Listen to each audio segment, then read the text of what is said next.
Eu start talking em português. Bom dia a todos. É com grande entusiasmo que eu vim hoje apresentar a vocês dois autores cuja qualificação deles, em termos de títulos e credenciais que eles possuem, já é inquestionável. O professor Dimitrios Kyritsis atualmente leciona em Essex e ele fez seu doutorado em Oxford. Já o professor Lewans, ele atualmente atua na Universidade de Direito de Alberta e ele teve sua formação inicial no Canadá, mas ele fez seu Bachelor em Civil Law na University of Oxford também. É de lá que ambos conhecem. Ambos autores são de tal renome que por nós sabidos da comunidade acadêmica que alguns meses atrás eles estavam apresentando justamente isso que eles vão nos apresentar em Cambridge. Então, é uma honra para nós ouvir pessoas que estavam lecionando, passando suas ideias em Cambridge alguns meses atrás e pessoalmente nos falar sobre o tópico. Nossos dois palestrantes eles vão abordar uma temática que, pelo menos, do ponto de vista da formação jurídica brasileira, ela já se faz bem expressa em Aristóteles e Tomás de Aquino. Por exemplo, em Aristóteles, quando ele fala da democracia contra a politeia, o ponto específico de distinção entre um e outro é a noção de bem comum. Na politeia, todo mundo busca pelo bem de toda a comunidade, e já a democracia, que é um regime degenerado, cada indivíduo busca seu bem individual e particular na tomada de decisão pública. Então, o elemento central qualificador de distinção entre politeia e democracia é bem comum. E é esse o tema que eles vão tratar, bem comum e separação de poderes.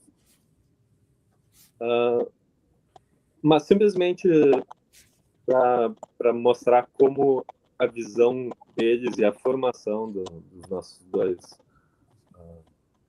ilustres palestrantes, eu chamaria de amigos, mas não sei se eu estou a par de... Porque a amizade já pressupõe uma igualdade, e eu não estou nesse pé de igualdade com ambos os professores.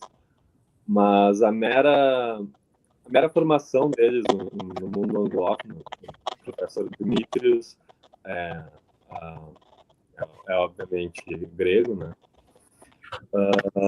Já mostra que eles têm as linhas pela qual eles chegam à noção de bem comum é completamente distinta da nossa. Como eu disse, para nós chega por via do Aristóteles, daí vem por Tomás de Aquino, que a gente sempre se refere pelo termo de São Tomás de Aquino. E nesse ponto eu posso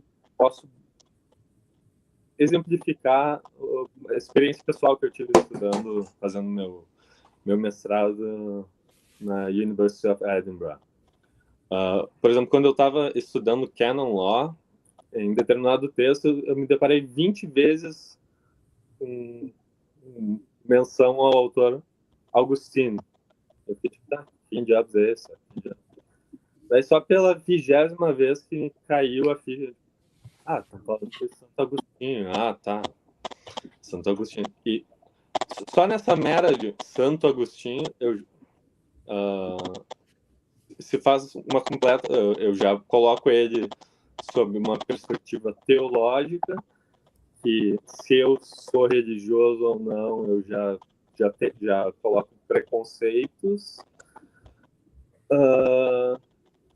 Então, por exemplo, quando a gente fala de bem comum e bem pela linha de São Tomás de Aquino, bom, a gente está sendo ensinado por provavelmente justnaturalistas, pessoas que têm visão religiosa, e se eu não concordo com elas, bom, daí eu já não aceito muito bem o que eles vão nos dizer acerca do tema. Porém, nossos autores, como eles têm a formação pelo mundo anglófono, a linha que eles vão tratar esse tema é completamente diferente. Então, eles vão conseguir fugir de todo esse preconceito religioso que normalmente a gente teria. Isso, por si só, eu acho que já é algo que eles vão nos dar e mostrar que é completamente atípico, único e de valor inestimável, que é mostrar como ver o conceito de bem comum por vias não religiosas, teológicas, que é a via normal anglo-saxã. Então, só nessa mera introdução ao tema, eles já vão ser completamente inovadores com relação a algo que a gente normalmente vê por outras linhas. Por isso, acho que eu até já falei demais e eu vou passar a palavra para quem realmente tem o condão de ensinar e nos iluminar, que são o professor MPhil e o professor Dimitrios. I pass the word. It's a great honor. I cannot stress how much it means to us to have both of you talking to the Brazilian audience today. And now I've said plenty, and now it's time for me to hear and learn from both of you. Thank you, professors. It's with you the word.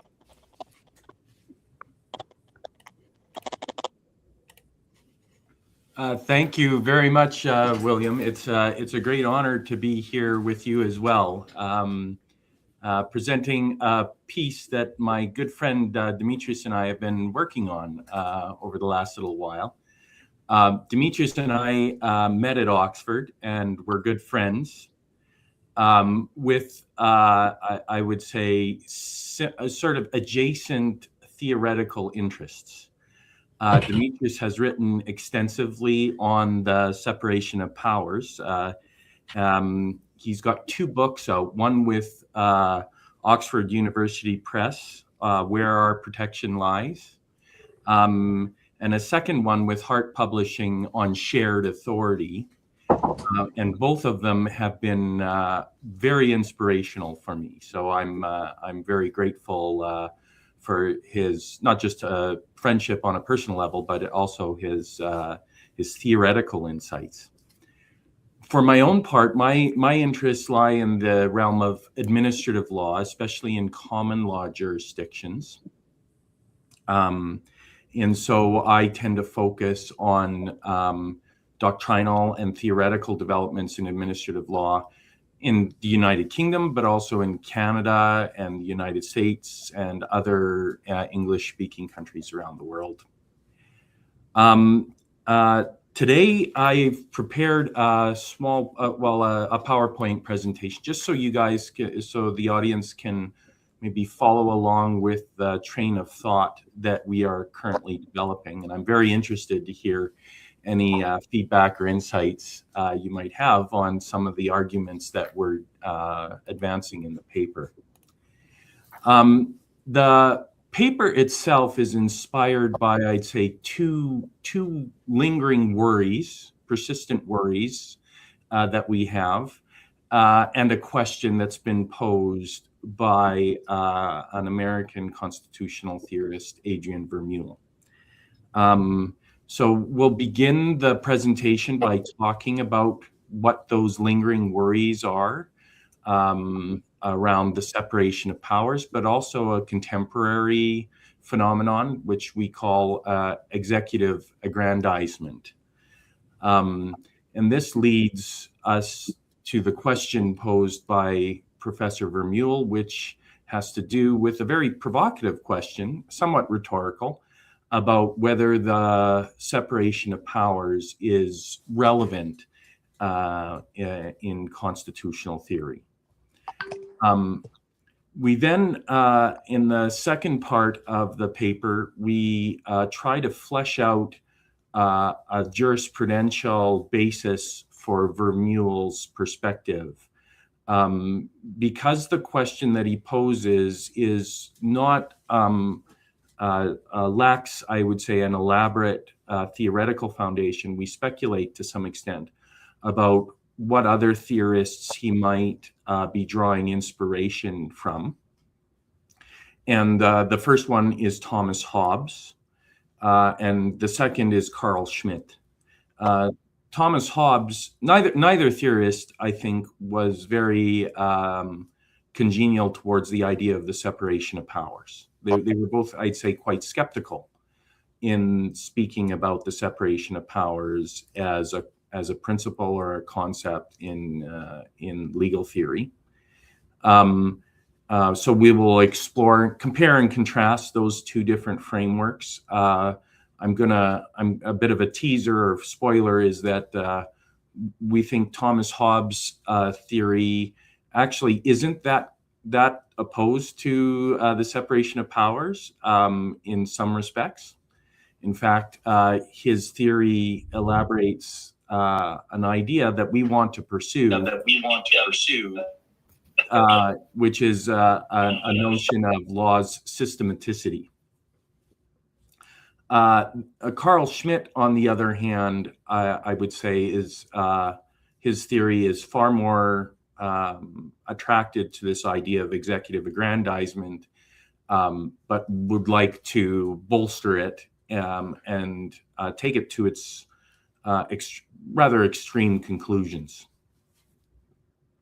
And in the last part of the paper, we're going to return to this idea of law's systematicity and its connection with the separation of powers, and connect it to some of the broader jurisprudential insights that we think it taps into. I think this idea of law's systematicity is an it's underappreciated aspect of modern analytic legal philosophy, and so we'll pursue that idea in the last part of the presentation. Okay, well, the first worry, lingering worry that inspires in part the paper is one that I personally have developed by studying the development of Anglo-American administrative law doctrine. And this is a concern of what I call constitutional formalism. It's an old idea that's about the separation of powers that was quite influential during the formative years of the modern administrative state in Canada, but also in the United Kingdom and the United States. It's an idea that is relatively straightforward.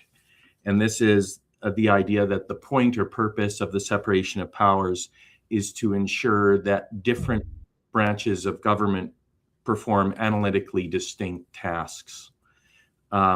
Legislatures, for example, they're responsible exclusively for creating new law. Judges are exclusively responsible for interpreting the law, and executive or administrative officials are exclusively responsible for implementing or administering or enforcing law created by the legislative branch as interpreted by judges. The reason why I think this formalistic conception of the separation of powers is problematic is that first of all, it proved to be quite obstructive to the development of the modern administrative state. And when you look around the legal world today, the administrative state is really this really complex but vital institutional apparatus that does tend to perform a variety of these tasks, right? So in the United States or in Canada and the UK, but really all around the world, you have administrative institutions that are creating laws that they, take the EPA in the United States regarding environmental regulation. It's a very large but also important administrative agency that issues new rules that regulate industrial activities that might harm the physical environment. They also adjudicate. They're through open and transparent processes. They adjudicate in sometimes disputes regarding the interpretation, not just of their enabling legislation, but also the regulations developed under it. And they are in charge of enforcing it. So I guess what I'm trying to say is that this first worry is a worry that this old idea, this formalistic conception of the separation of powers, it no longer can adequately explain how the administrative state operates in this more complex way that we're used to, or that has become, I would say, the norm in most legal jurisdictions. The second concern that motivates the paper is a more recent phenomenon, which we call, and other theorists have called, executive aggrandizement. And this is the idea that executive leaders, not just in the United States, but around the world, more recently have been quite tempted to consolidate authority over the administrative state and to direct it through the unilateral exercise of executive discretion, but also to insulate their decisions from external scrutiny or oversight by other governmental institutions, judicial or legislative. The example that I'm using in the slide is one that's quite prominent in current events. President Trump, as you're aware, has issued, in a very short period of time in his second administration, over 200 executive orders on a vast range of issues, largely dealing with culture war issues, like gender and diversity issues, or immigration and citizenship. What's striking about many of these executive orders is that the point or the purpose of them seems to be to fundamentally reorient the state apparatus in a way that's, well, that expands executive authority to its largest possible scope, but also to fundamentally change American law in ways that are, in some cases, blatantly unconstitutional. And so an executive order, for example, ending American citizenship for natural-born citizens is, there's broad consensus on this point, blatantly unconstitutional. But nevertheless, he's exercising this authority in this way. So this rapid, dramatic issuance of executive orders is symptomatic of this trend of executive aggrandizement, whereby these executive leaders, not just in the United States, but in other parts of the world, try to consolidate their authority over the administrative state and exercise it in a way that's impervious to the separation of powers. It's unilateral as opposed to, you might say, coordinative. The word we're going to advance here in this paper is systematic. What's perhaps equally alarming is that some constitutional theorists, and again, not just in the United States, but in other parts of the English-speaking legal world, seem to welcome this development of executive aggrandizement. They might also be quite sympathetic to that old worry about constitutional formalism. Let me put it this way. they see the administrative state as not conforming to the formalist conception of the separation of powers, but are quite attracted to the idea of executive aggrandizement because they see it as a vehicle for achieving certain political ends. And so I think Adrian Vermeule's question about the separation of powers, and the question that he asks is, if the separation of powers no longer conforms to the separation of, if the administrative state no longer conforms to the separation of powers, that's maybe just a reality that we need to accept. But more importantly, he says, maybe we don't need to, we shouldn't give the separation of powers as much credence in constitutional theory anymore. It's no longer relevant, or it's superfluous. Now, when you look at his argument and how it breaks down, you know, he makes a number of different moves to support his argument. One is what I call rhetorical history.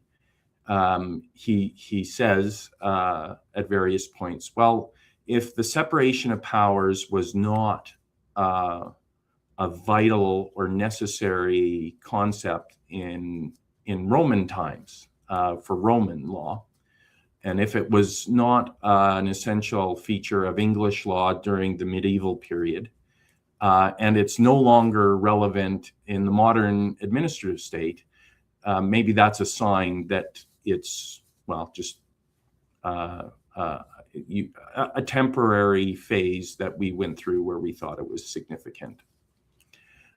He also makes what I call a conceptual argument. At a conceptual level, he argues that the rule of law is not conceptually necessary for the rule of law, or the separation of powers is not relevant or a necessary condition for the rule of law, which is,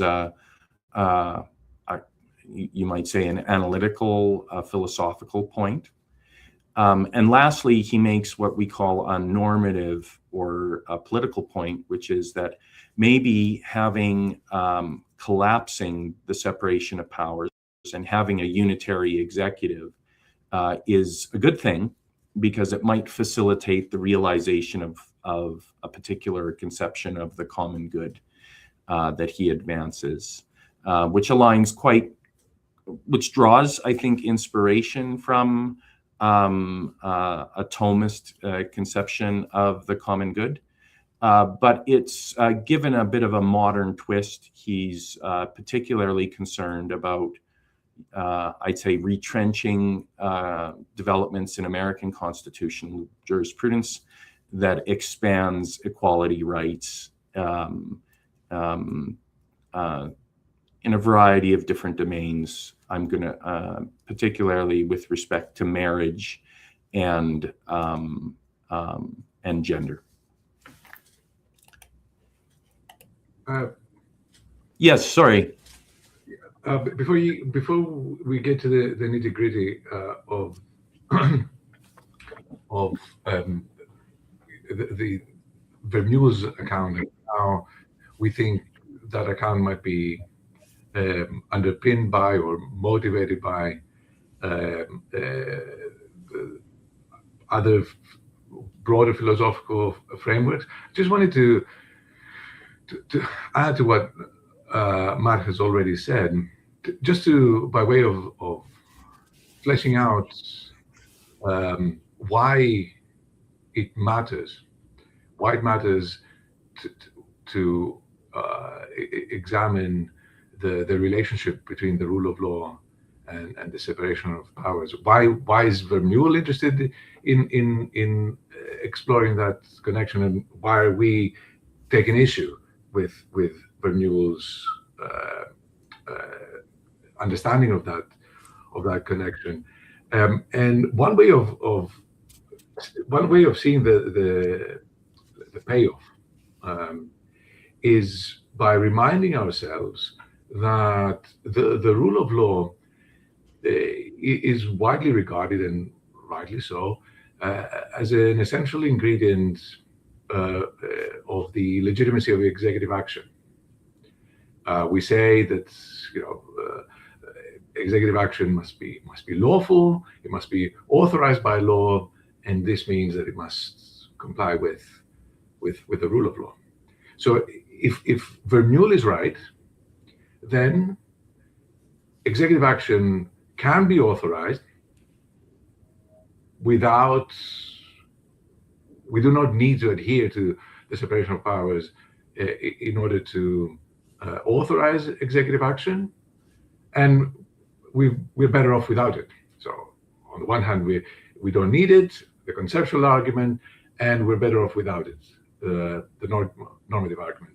The executive branch works best and lawfully without having to be shackled by the separation of powers.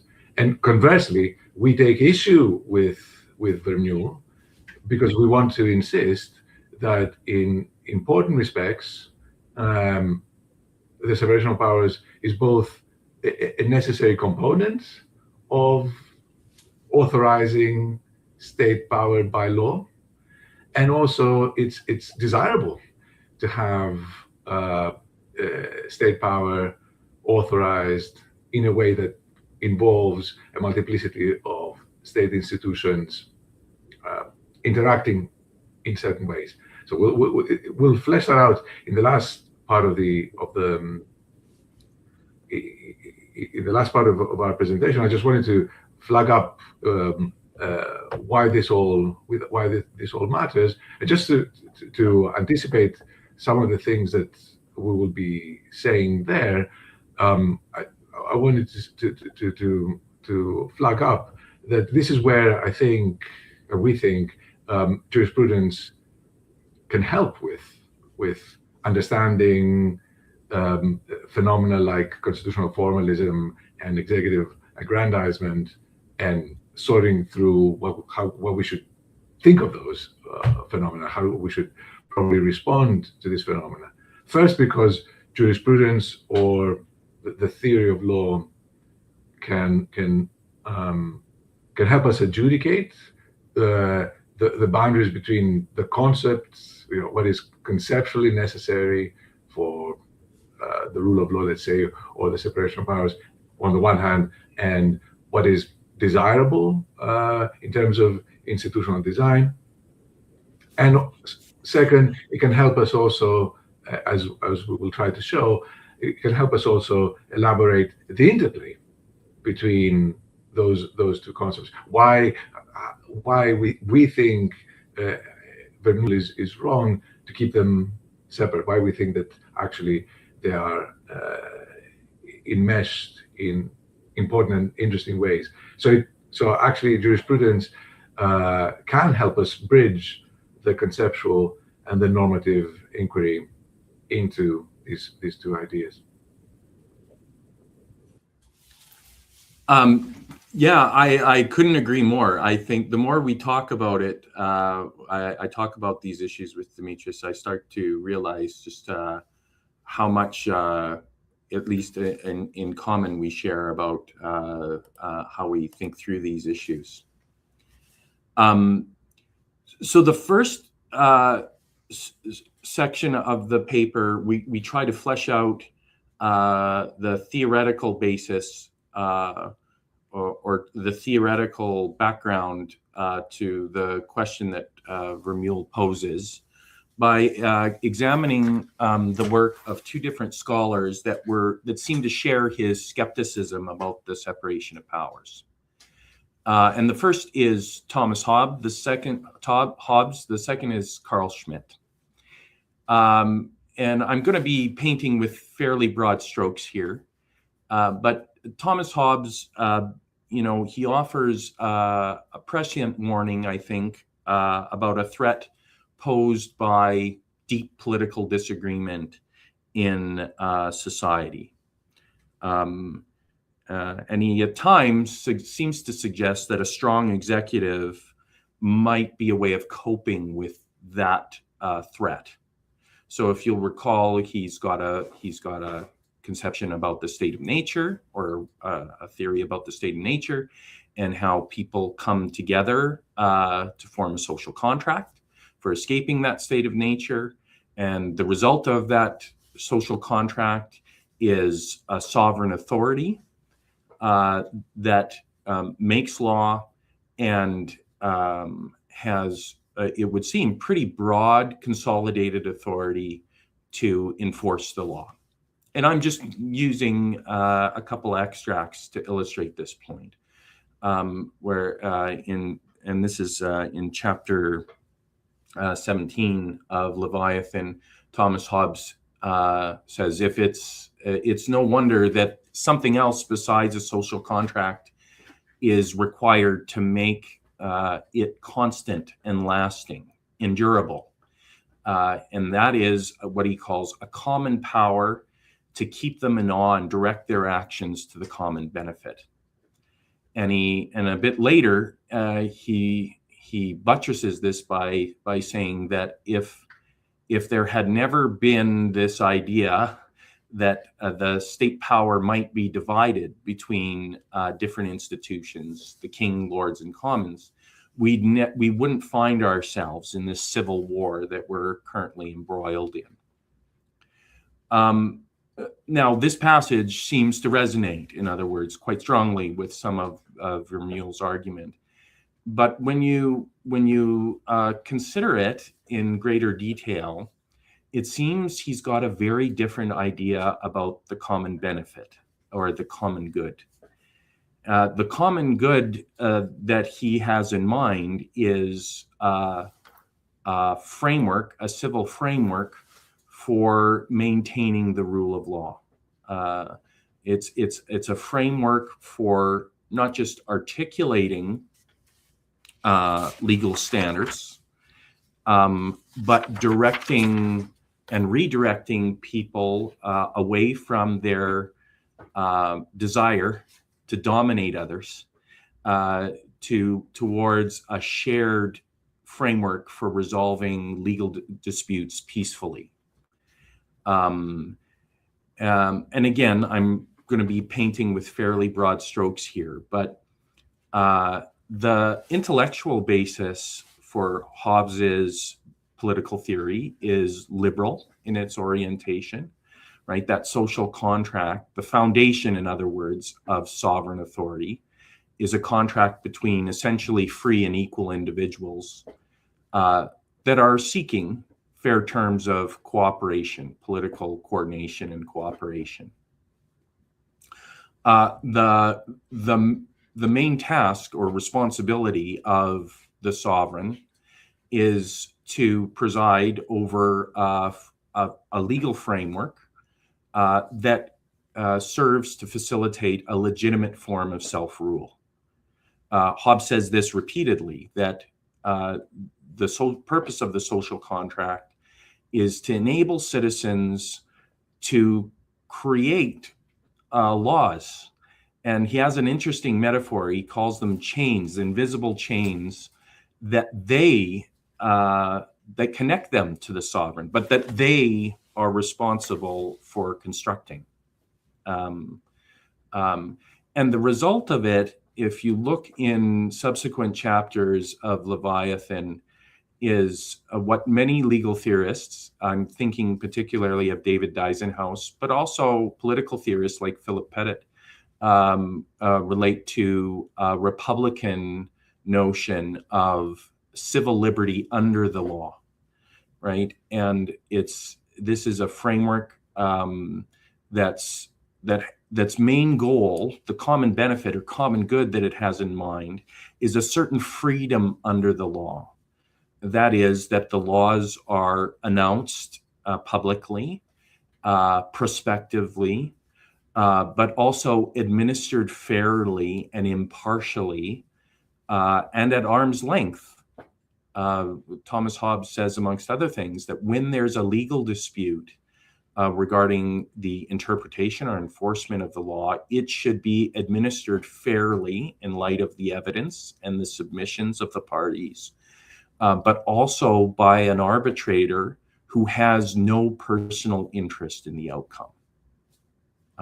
because, as he commonsensically points out, if they've got an interest in the outcome, they can't be seen as a legitimate or fair arbitrator. Now, how does this compare with Carl Schmitt's theory? Well, Carl Schmitt begins his very prolific career in academia with the idea of dictatorship in the early years of the Weimar Republic in Germany. Initially, he has an idea of executive power that is legally bounded, but only tenuously. It's an idea that he borrows from Roman law of a commissarial dictatorship, that in which a dictator is appointed for a temporary period of time to preserve the republic in a time of emergency. But in his subsequent work, very quickly, he becomes disenchanted with that idea, and he gravitates towards something called a sovereign dictatorship, in which the nature of sovereign authority and its purpose is to not just decide when an emergency occurs, but to take any and all steps it deems necessary to grapple with that emergency.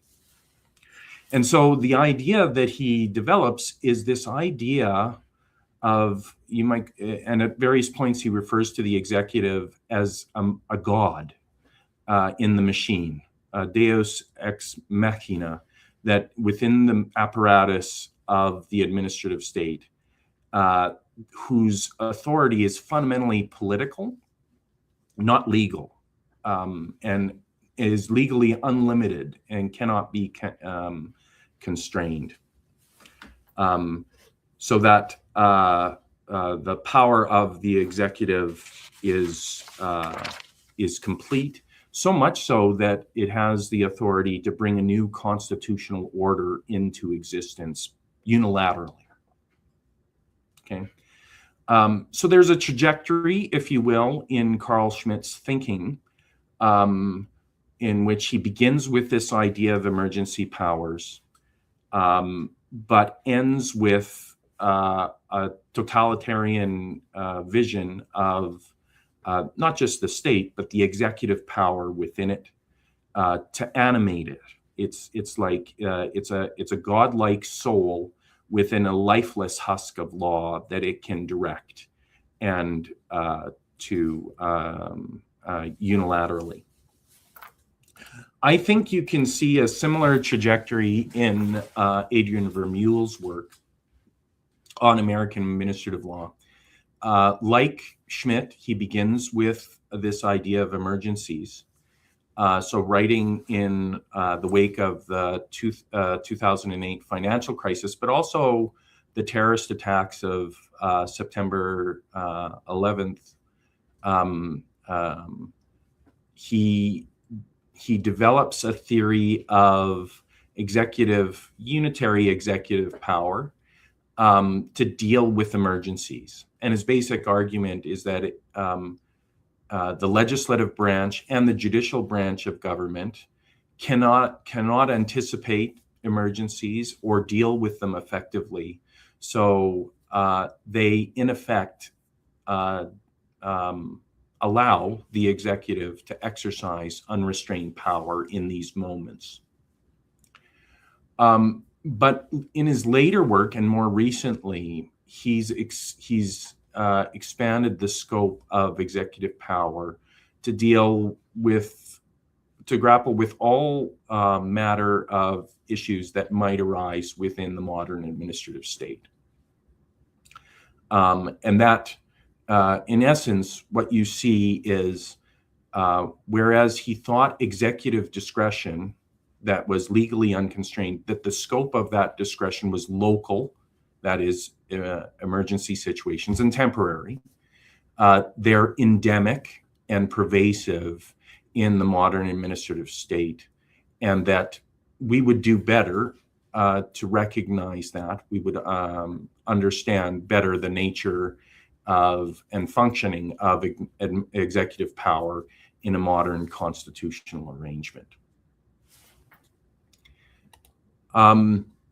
Yeah, so at this point, I'll maybe pass the mic over to Dimitrios for the theoretical and philosophical section of the paper. Thanks, Matt. So just to take stock of where we are, we've tried to argue up to here that what we see in Verneuil and what we see animating his hostility towards the separation of powers is a certain idea of what executive power is and should be. And we see that this idea of executive power maps much better onto Schmidt's theory of executive power than Hobbes, and so, you know, if that's how we want if that's what the executive is, and that's how we want the executive to behave, then we should sever the separation of powers and the rule of law. The executive branch can and should be unshackled by separation of powers constraints, free therefore to pursue its own understanding of the common good. And in recent years, very recently, in his last book, Verneuil has developed a conception of the common good, which he thinks should inform our constitutional arrangements. He calls it common good constitutionalism, and there's a lot of in common good constitutionalism that one could take issue with. It's specific prescriptions about enforcing public morality, for example. But what we wanted to flag up, because it will anticipate some of the things that we will say in this final section of the paper, is that in working in that common good constitutionalism, or within the framework of common good constitutionalism, there's very little that can constrain public power, and especially executive power, coming from constitutional provisions, because constitutional provisions are indeterminate, are very vague, and at any rate, they cannot possibly capture all the different unanticipated circumstances that might arise and which the executive branch has to deal with. So therefore, the only thing that can and should guide the executive branch is its own understanding of the common good. In fact, Verneuil enlists an unlikely ally. He says that common good constitutionalism adopts the same methodology as Ronald Dworkin, because Ronald Dworkin, in his interpretive theory of law, said that the law is ultimately determined by certain principles of political morality. Likewise, Verneuil thinks his vision of common good constitutionalism is also puts principles of political morality front and center, namely the principles of political morality that comprise the common good. There is an important difference, and again, we want to highlight it because it will, in this way, we will anticipate a theme that we will take up later, namely that so the key difference between the Dworkinian framework and Vermeule's framework is that his account of the common good is transcendent. So when he fleshes it out, he cites papal encyclical letters, and so the thought is that in working out the requirements of the common good, executive officials should only have regard to that transcendent political ideal. But by contrast, when Dworkin says that legal interpreters should try to identify certain principles of political morality that will help them determine the content of the law, he thinks that those principles of political morality should fit past political decisions. Justify past political decisions, but they should fit past political decisions, because it is in those past political decisions that we can detect the enduring moral commitments of a political community. So rather than appeal to a transcendent political ideal that is completely independent of what we as a political community have done and decided in the past, Dworkin actually commits us to the decisions that different bodies have made in the name of the political community. And it is in this respect that his account of legal interpretation, Dworkin's account of legal interpretation, is collaborative because it involves input and contributions from different institutional players, whereas Vermeule's account of the common good is solipsistic, because it does not involve multiple actors. Rather, it is animated by this transcendent political ideal of the common good, as that ideal is understood by executive officials, unshackled by institutional constraints. So this is what we're up against. This combination of unshackled executive or solitary executive power that is both the separation of powers and the rule of law. It misunderstands the two concepts, and it also misunderstands their virtue. So contrary to Vermeule, we want to argue that the separation of powers and the rule of law are connected both at the conceptual level and at the normative level. When we say that there's a conceptual connection between the separation of powers and the rule of law, what we mean is that there is an ecumenical, so widely accepted connection between those two ideas that does not depend on substantive moral commitments. So it is normatively thin. That's part of what makes it ecumenical, and that normatively thin and ecumenical link between the two ideas provides, to borrow a term from Dworkin's theory, it provides a plateau of agreement among competing normative conceptions of the two ideas. And when we say that there is a normative connection between the separation of powers and the rule of law, what we want to say is that a political community is best governed by law when it includes a robust commitment to the separation of powers. But when we make that latter commitment, of course, we are not longer operating at an ecumenical, normatively thin plateau. Rather, we have to unavoidably make substantive moral commitments, and what we come up with will unavoidably be contested.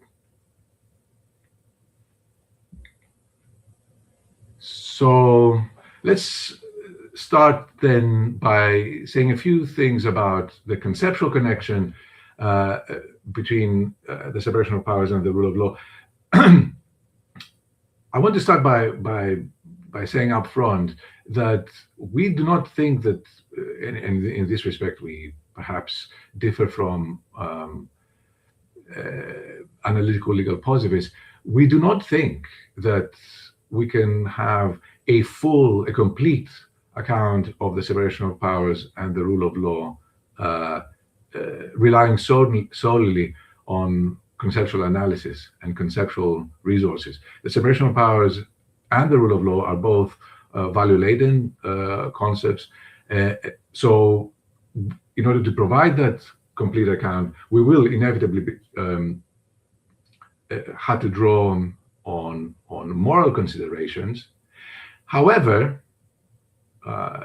there is this thin sliver of conceptual truth, and it is important that we identify that thin conceptual sliver of conceptual connection between separation of powers and the rule of law for two reasons. First, because immediately this shifts the burden of proof. Vermeulen is the one telling us that we do not need the separation of powers to realize the rule of law, because look at the Romans and look at the Middle Ages. But now, if it is true that there is a conceptual connection between the separation of powers and the rule of law, then the burden shifts back to Vermeulen. He's the one who needs to provide extra arguments for advancing a vision of executive power that severs that conceptual that link between the two ideas. And the second reason why it is important to identify that sliver of conceptual connection between the separation of powers and the rule of law is because, as we will show later on, this conceptual plateau helps organize our downstream normative disagreements. So for these two reasons, it matters to abstain for a moment from invoking moral considerations and trying to look more generally at patterns of thinking about the separation of powers and the rule of law that do not involve, that we can identify without having to make robust moral commitments. And in order to identify that conceptual connection, that morally thin conceptual connection, we go back to an idea that we've encountered in Hobbes. So Matt referred to it when he elaborated the Republican dimension of Hobbes's thought, and that idea is law systematicity. So Matt said in his discussion of Hobbes that for Hobbes, law or the rule of law is attained in a systematic way, and that at the very least involves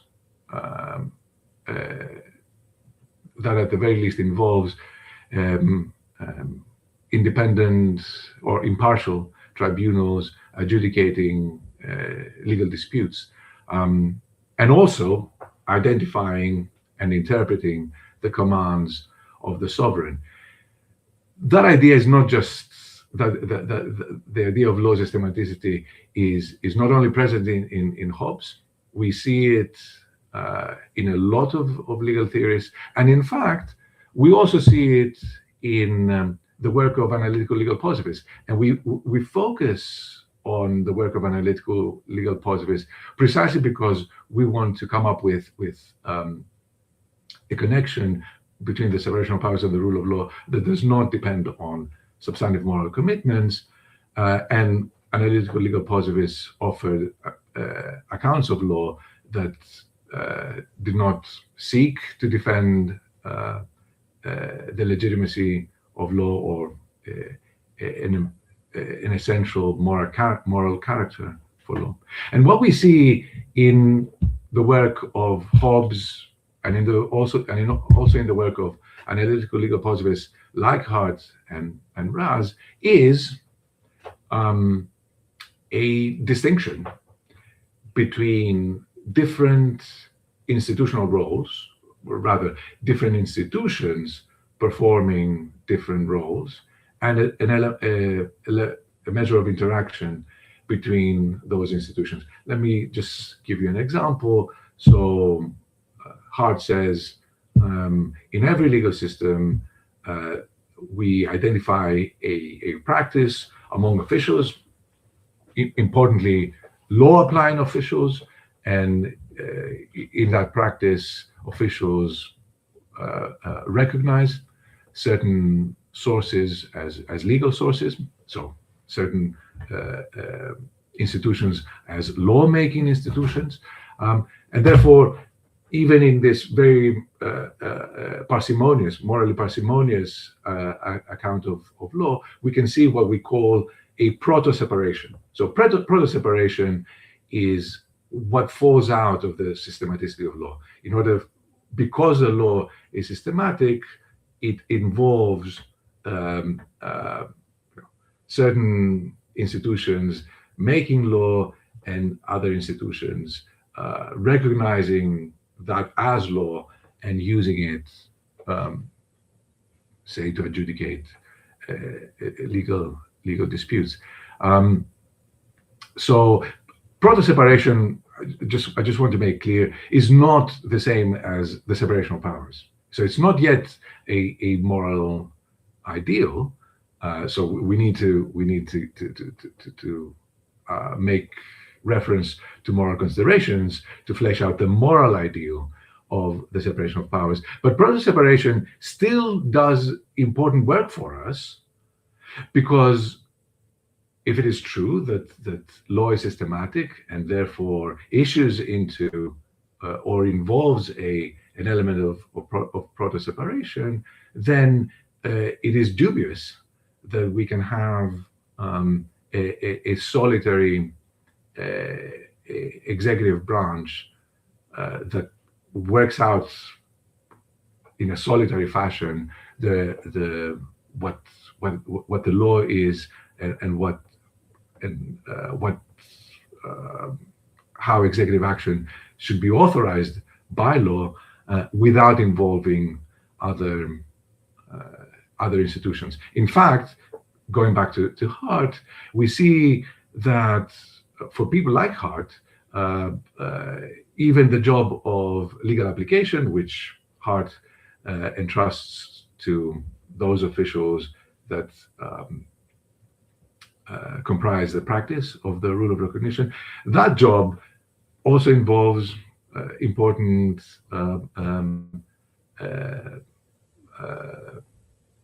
an important element of scrutiny. Remember, judges for Hart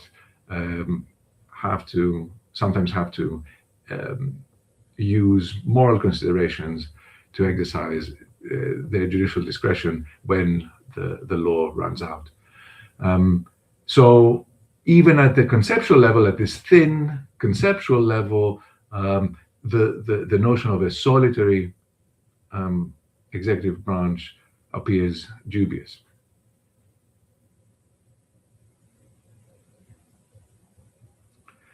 But as I've just said, proto-separation alone is only meant to convey the idea that we cannot do without a measure of institutional interaction, but it does not specify how institutional interaction should be organized so that it works well.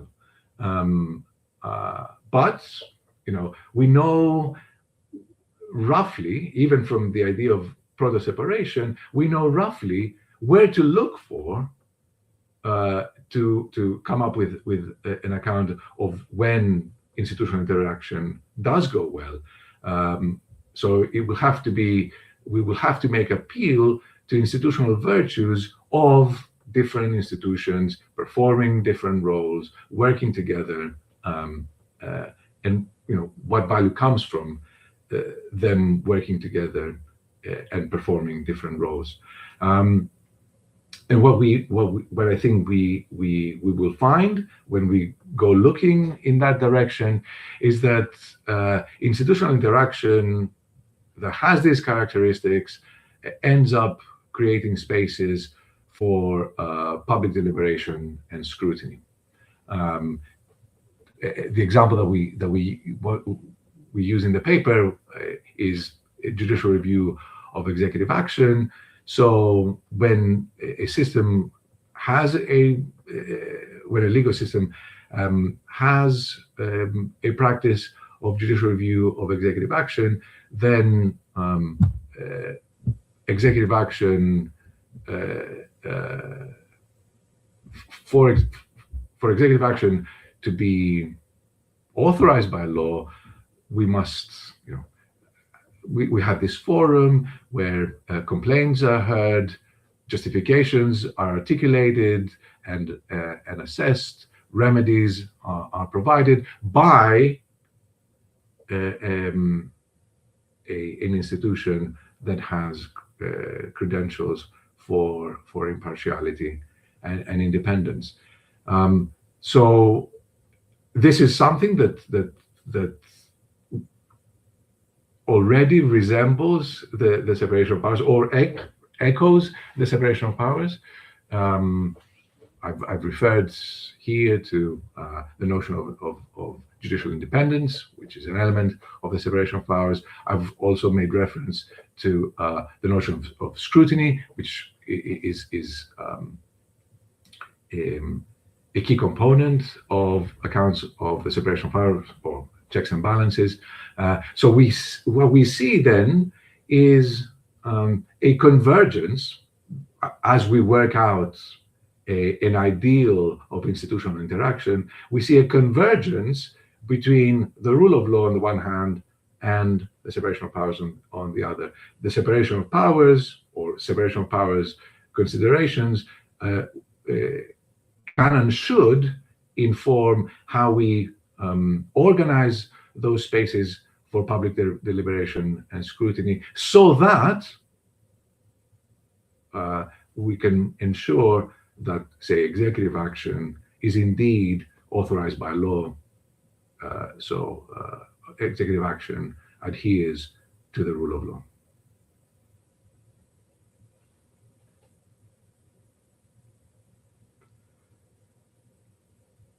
So just to end this section, then, our alternative is that, far from being superfluous, the separation of powers is both conceptually connected to the rule of law, and also can enhance the rule of law. It can prescribe institutional, procedural, and substantive constraints that temper executive authority. And what we get as a result is that the requirements of the rule of law and the requirements authorization by law are worked out in this intersubjective, collaborative way that involves different institutions connected with each other in important ways, but also performing different roles. By contrast, by committing us to a unitary, solid, and indeed solitary executive, Verneuil suppresses deliberation and scrutiny. So it's single-mindedly guided by the efficient pursuit of that transcendent ideal of the common good as the executive understands it. But this maybe works in the context of emergencies when we have a heightened need for speed and dispatch, but it doesn't work across the board. We can't. I mean, it's just a huge gamble to entrust the executive without any constraints to successfully discover and realize the common good without having any input from others. So the unshackled executive that Vermeulen and Schmidt before him advance commits us to what we call a dangerous constitutional solipsism. The executive only hears itself, maybe it even has confidence in knowing the truth, but I don't think that we should take solace in the fact that, say, our executive officials have that confidence. That in itself, that confidence in itself should not be sufficient warrant for executive action. I think we do much better to take our time by filtering executive action through those sites of public deliberation and scrutiny.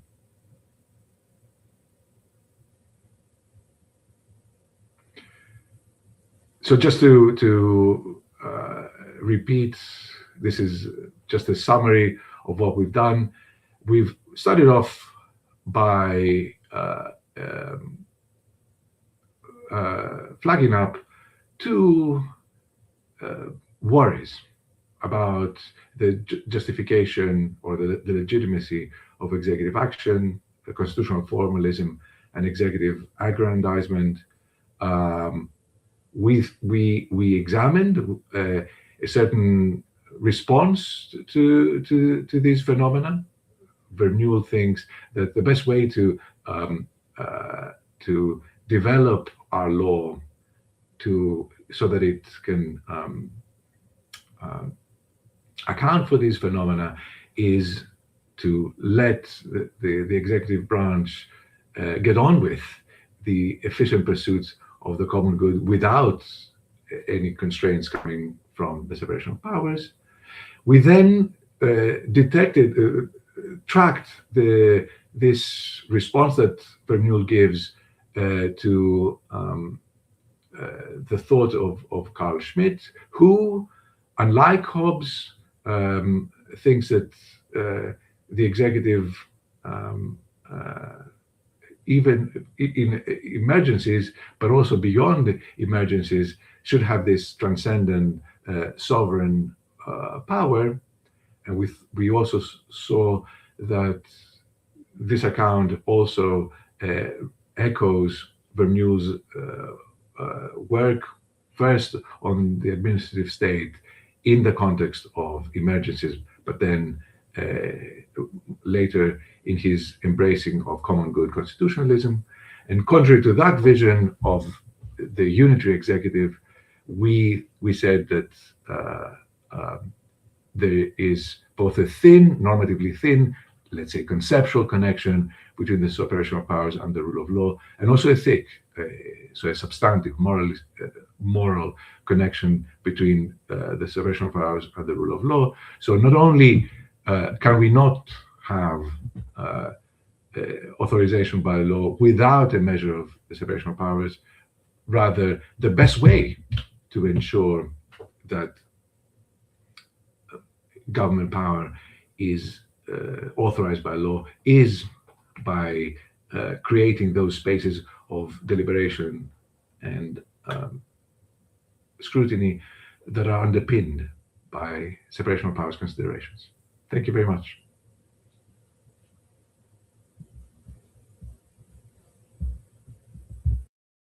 Hello? Hello? Hello, can you hear me?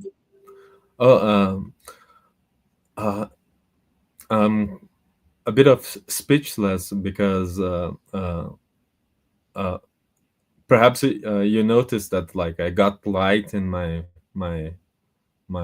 apartment in the middle of the presentation, but meanwhile like 5 little kittens entered the room, and I was like kind of chasing them because they were like making me crazy. So So I was like getting out of the camera, and the camera was turning off because it was really a mess here.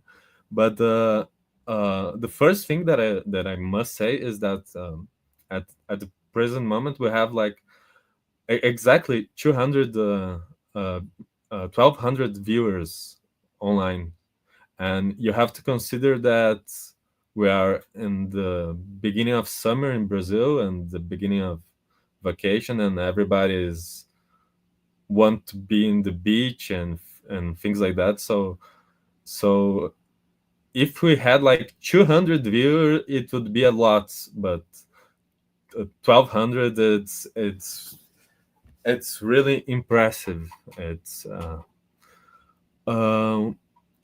I can say like very, very little about the topic because it goes far beyond my point of knowledge, and at the same time we received a lot of questions from the viewers, and Professor José even said like, oh, now we have to bring Bermude to Brazil to expose him to his ideas. But all I can say is like very, very basic, that like the idea of Montesquieu that everybody uses like as a core argument for everything, well, it's completely wrong, and like nobody wrote, nobody that says that we live with tripartite powers, like he's very explicit when he says that le pouvoir de juger and quelque façon le pouvoir nul, and he also says like les juges ne sont comme nous avons dit que la bouche de la parole de la loi. And when he says ne que, it means the judges are nothing but or only, nothing more than. All they do is to repeat what is written in the law. So when we talk about use Montesquieu to explain the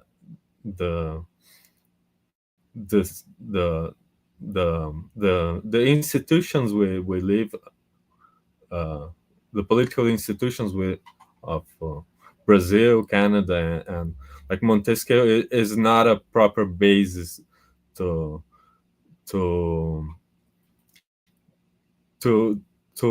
use as to give any argument.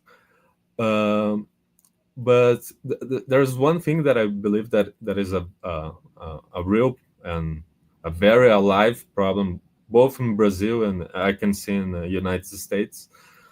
That is a problem that was already foreseen by Tocqueville when he wrote the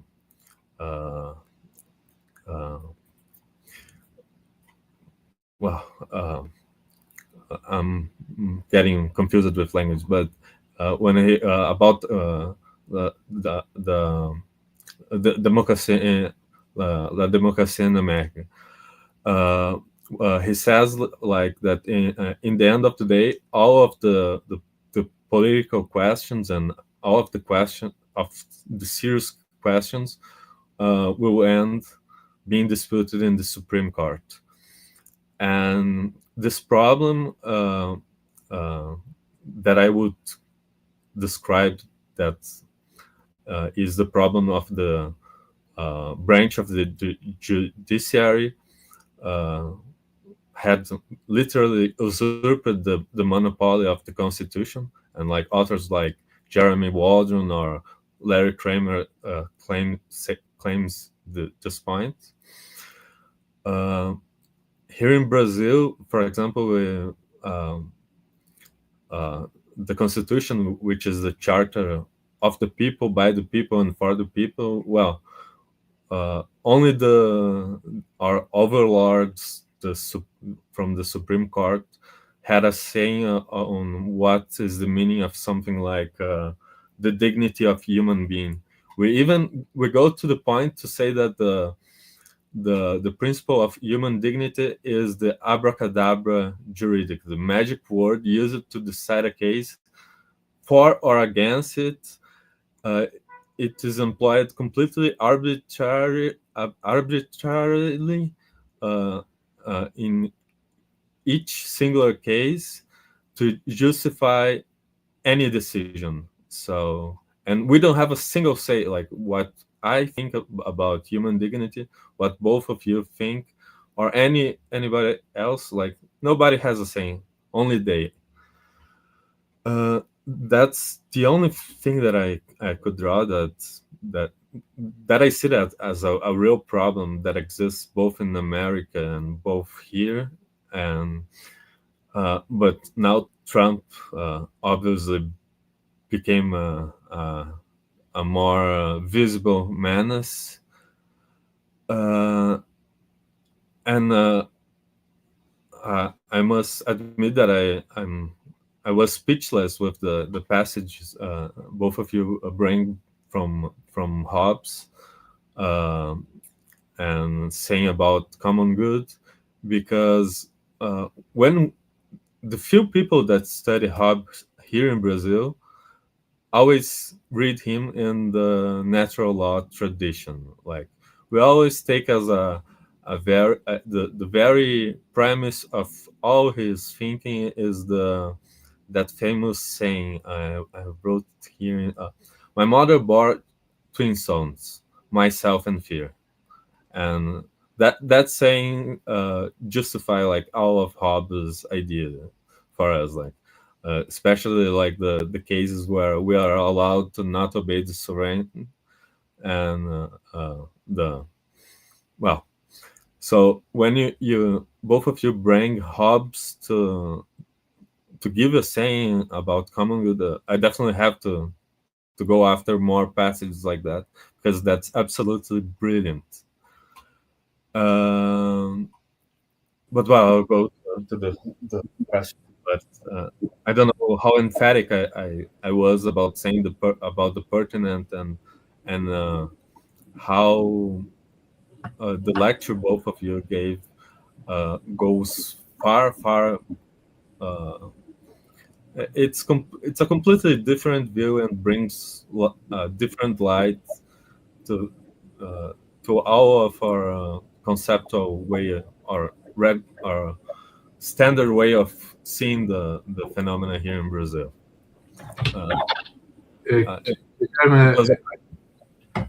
Just to say, first of all, thank you for your very, very kind words. And just if I may, I don't know, I don't want to it's. Oh, please, it's. I just wanted to say, because you made a lot of very important points, and you point at things that we didn't emphasize as much as we should have in the presentation.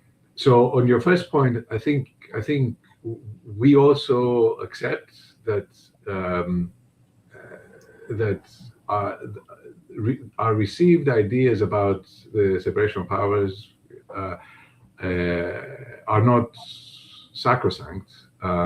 In fact, because we think that the separation of powers is a value-laden concept, there's no reason to stick to an account of the separation of powers that we think is morally deficient. The right way to develop an account of the separation of powers is by engaging normatively with people's ideas, like Montesquieu's ideas about institutional interaction. And if we find, and you pointed to some glaring problems in Montesquieu's account, if we find such problems, there's nothing that's stopping us from amending our account of the separation of powers to fix those problems. Why? Because our inquiry is ultimately guided by moral considerations. The second thing that I wanted to say before I let Matt talk about Hobbes, because he's the big Hobbes expert between the two of us.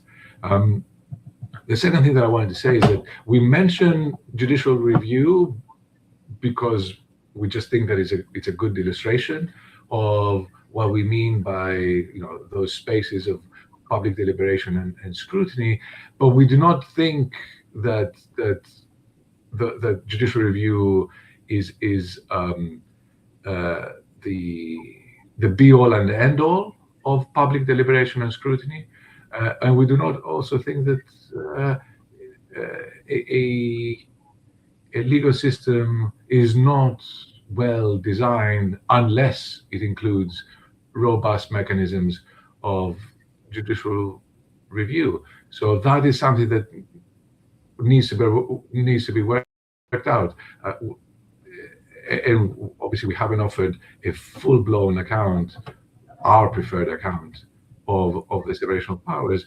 We just thought people will find because they will know judicial review, that gives us a nice example to work with to tease out some of the ideas that we want to pursue further, to see to what extent the judges, how much power we should give judges, for example, how much room we should allow in those spaces of public deliberation and scrutiny for executive discretion. So all these are questions that we want to leave open.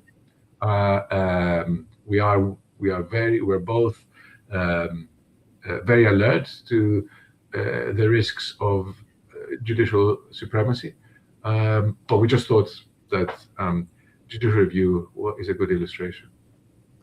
The only thing that I would express is that when you say that this is a concept we have to work and like we have to think about this, it's the opposite posture, like the Brazilians academics, and everybody has the final word and the answer, and this kind of humilitas, humbleness, intellectual humbleness is absolutely praiseworthy. Like, I cannot let it pass, because like when you live in the context where I live, where everybody knows everything about everything, when someone says, okay, I have to think about this, well, this person deserves to be here, and this person deserves to know that he's very, very different from the mass. That, well, let's go to the questions. I kind of did some repairs to make it sound a bit easier to understand, but it was suggested that the administrative state seriously strained the separation of powers. However, authors such as Weber and Rosenwald describe bureaucracy as a necessary response to the complexity of modern society. Would you be able to reconcile the appointed structural necessity with the normative concern expressed in the argument presented? Are you advocating correction of the administrative state, or a more fundamental rethinking of the underlying logic? There are many questions in this. If you want me to go slowly in each point of the question, I will go. I can put that in the chat, by the way. That will make it a lot easier. Sure. So I'm very sympathetic to this idea that the modern administrative state is not just a reality, but a very desirable feature of modern government. I don't think, for example, that we as Canadians, or indeed any other country in the world, can grapple meaningfully with, really important issues, ranging from climate change to managing very complex economic relationships, but also in a way that is responsive to social needs and desires. It's very difficult to do that with an 18th century governmental apparatus. So I'm very sympathetic to this idea that the modern administrative state, it's not just a reality that we have to acknowledge, it's a very valuable feature of modern government. It is always, much like the separation of powers, it's always something that needs to be argued for and defended. But it also needs to, I think, demonstrate its legitimacy by sort of making itself accountable through these with this systematic way of thinking. So historically, at least in Canada, I'll just use the Canadian example, there have been the separation of powers as it's traditionally been understood, that formalistic conception of the separation of powers. During the formative years of the administrative state, there were a lot of judges saying, well, they can't adjudicate, that's constitutionally prohibited, or they can't make rules, or they cannot do this because it does not conform to that 18th century governmental institutional apparatus that we think is a necessary feature of modern government.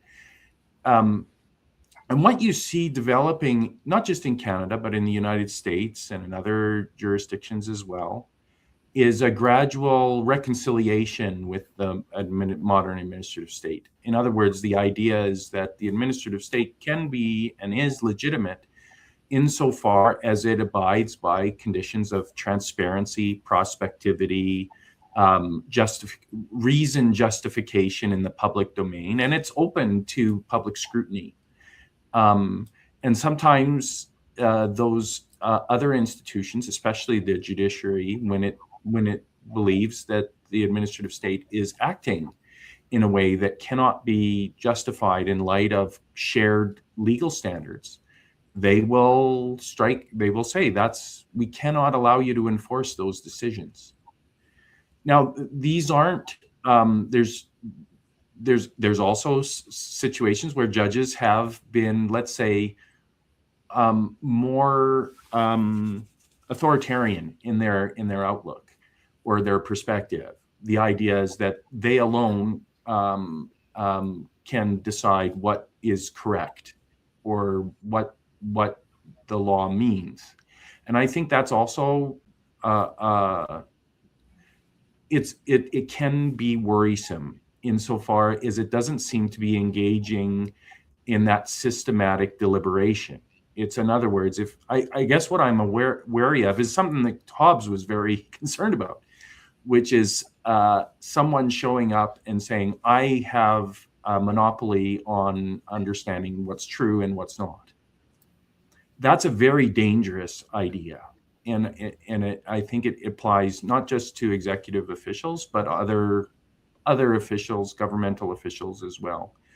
But when they subject themselves to this systematic way of governing, it produces and sustains, I'd say, legitimate, the legitimacy of the state in a more enduring way.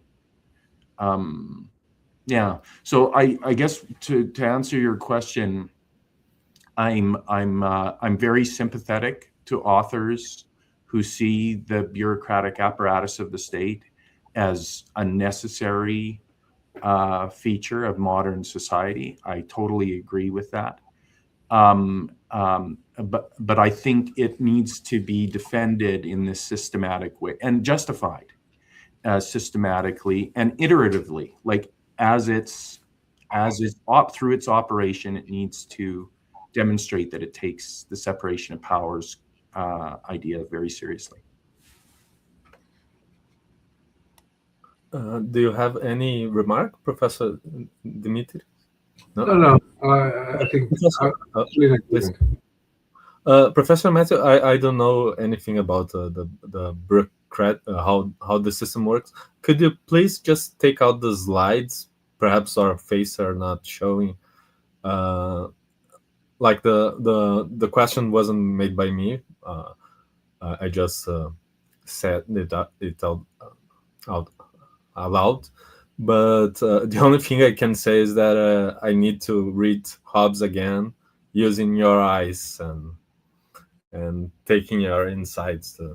That's the only thing I can say about the topic.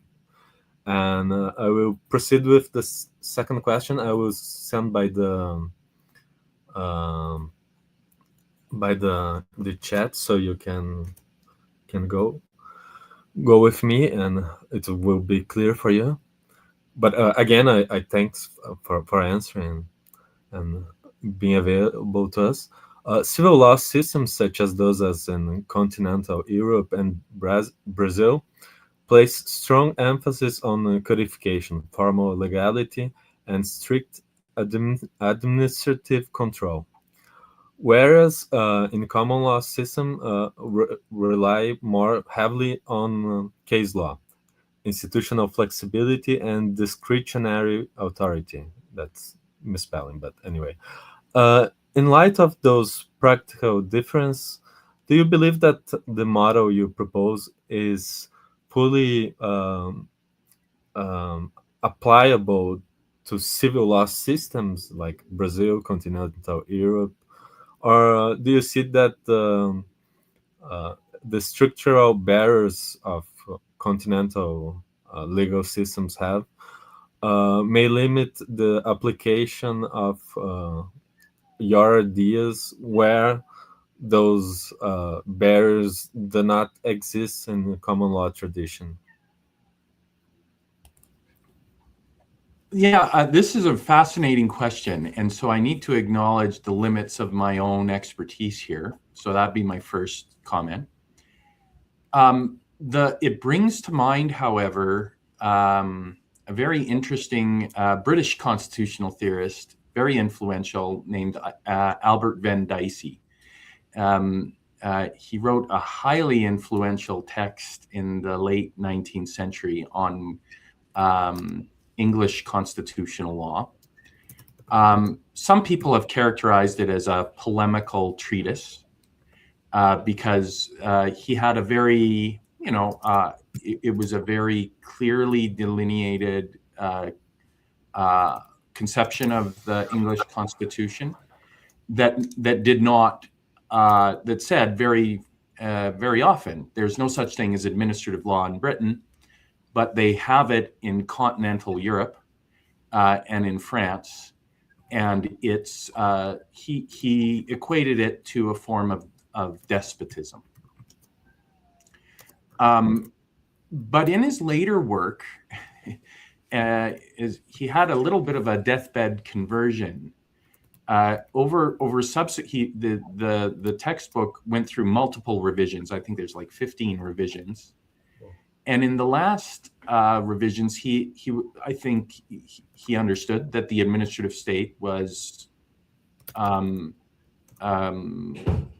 growing in the United Kingdom, and that he started to realize, in other words, that the administrative state that he had been so highly critical of in France was had a domestic presence. But he also started engaging with French scholars on the way that French administrative law works. And he said, it's not nearly as despotic as I first thought. And the reason he thought that, or he had that change of mind, is he said, well, these administrative courts in France, they operate in an open, transparent way that adopts many of the same deliberative processes that we might associate with ordinary courts in England. And by ordinary courts, he meant common law courts.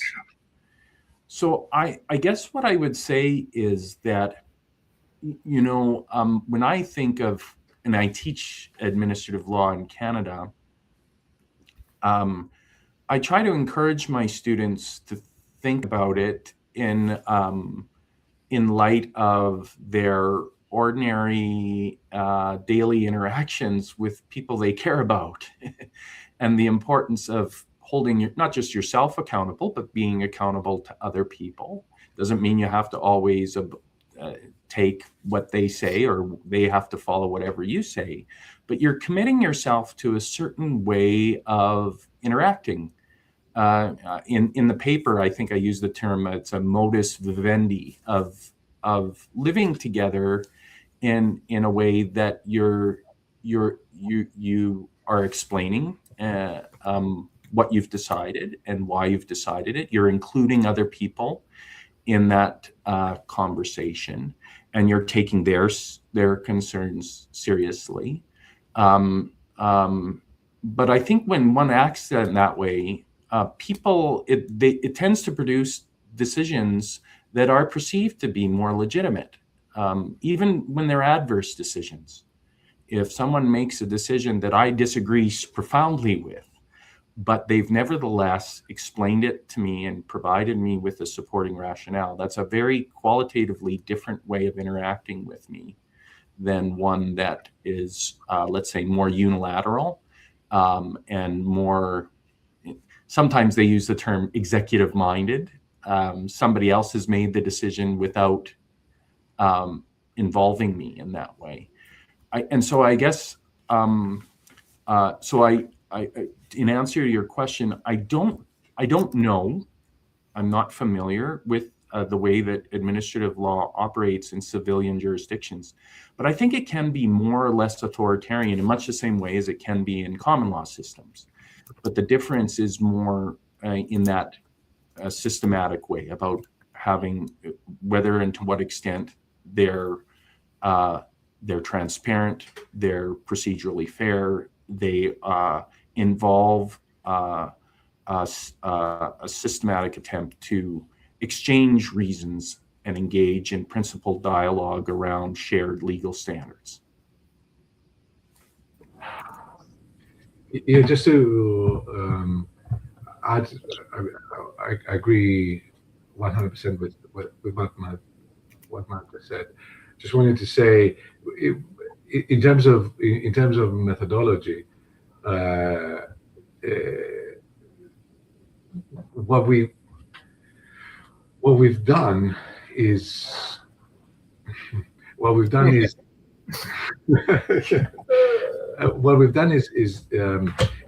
to say, here are some.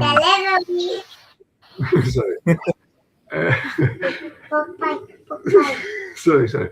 Don't worry. Yes, he's just come back from nursery. Sorry. So what I was saying was that we were not claiming that here are some open-ended moral precepts that courts should flesh out and use to, say, scrutinize executive action. Rather, what we wanted to say is, here are some here's types of moral concern that are important in ensuring public deliberation and scrutiny. And so we can use this typology of types of concern to understand what is happening, say, in this or that system of judicial review. And different legal systems may have a slightly different way of accommodating those concerns, no doubt. And we can also, pass judgment on them. We can say this one is better than the other, but at in what we presented and in the paper, we are not saying that we're not making that kind of moral judgment because we don't have we haven't argued for a fully fleshed out account of the connection, the normative connection between the separation of powers and the rule of law. All that matters for our purposes is that people from civil law or common law jurisdictions will hear our account of what is morally at stake in, say, a system of judicial review of executive action, and can then use our account to then illustrate, or no, to then make sense of what is happening in their system of judicial review. So this was no more, at this stage, we were offering no more than general headings of moral concern that systems like the system of judicial review are meant to accommodate or give voice to.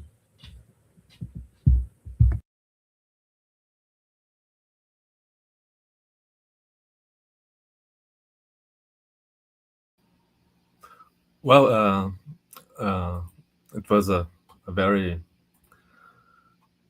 very deep answer from both of you professors, and in this point, it kind of I don't know. It touches me like we always go from particular and try to make universal claims, and that's the natural way of working. But for the author you mentioned, Professor Lewans, was Albert van Disse, right? Sorry, I'll put it in the chat. Yeah, Albert van Disse. Van Disse. Yeah, I did some research. I didn't got the full name, but just to be sure. But in this trying to make universals from particulars, obviously they don't necessarily fit in other models. So, but one thing that I really envy about it was mentioned the French administrative structure. What I really envy is the constitutional court, where the sages, their members can be from any area of the knowledge. They don't need to be judges, lawyers. They can be engineers, anyone with that had any academic, someone from sociology. Any distinguished figure can be there and give a say in what something like human dignity means, and I really envy this particularity of their system, and that's basically all I could say about like French administration and their system. But this is the only thing that I really envy, and I wish it was like this in everywhere in the world. I asked Professor José, who did all the heavy work of preparing and getting in touch with both of you. I asked if he wanted to join, at least to congratulate and to give the proper thanks to. I don't know if he's joining now, or otherwise I'll have to do. But I think I was already kind of explicit and saying how grateful we are from listening and hearing from both of you. Thank you. Yeah, I don't think he's going to enter, but he's obviously very. I think he's proud of his work of managing to just saying like 1,200 viewers. Like the at this time of the year, Brazil doesn't work anymore, and it just starts after Carnival. So like everybody's on the beach making parties, and here it's the your exposing started before midday. Those people would be drunk and sleeping. So like having 1,200 viewers, it's remarkable, and it's an objective way of showing like the value of your exposition. Thank you very much, Guillermo.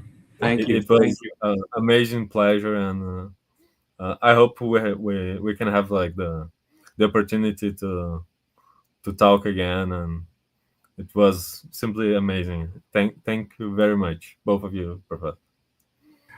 And thank you, and good luck for the rest of the conference. I've had a look at the program. It's really an amazing lineup that you've got. Lots of great topics. Obviously, most of them are in Portuguese, but it's great, and it's testament to what I knew already, which is that there's so much good work in legal philosophy being done in Brazil, and I'm sure I speak for both of us when I say that we really value the opportunity to engage with the Brazilian audience.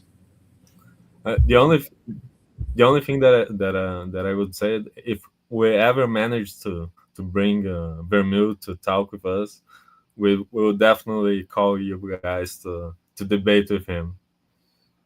Yeah, you are the ones to engage with him, not us.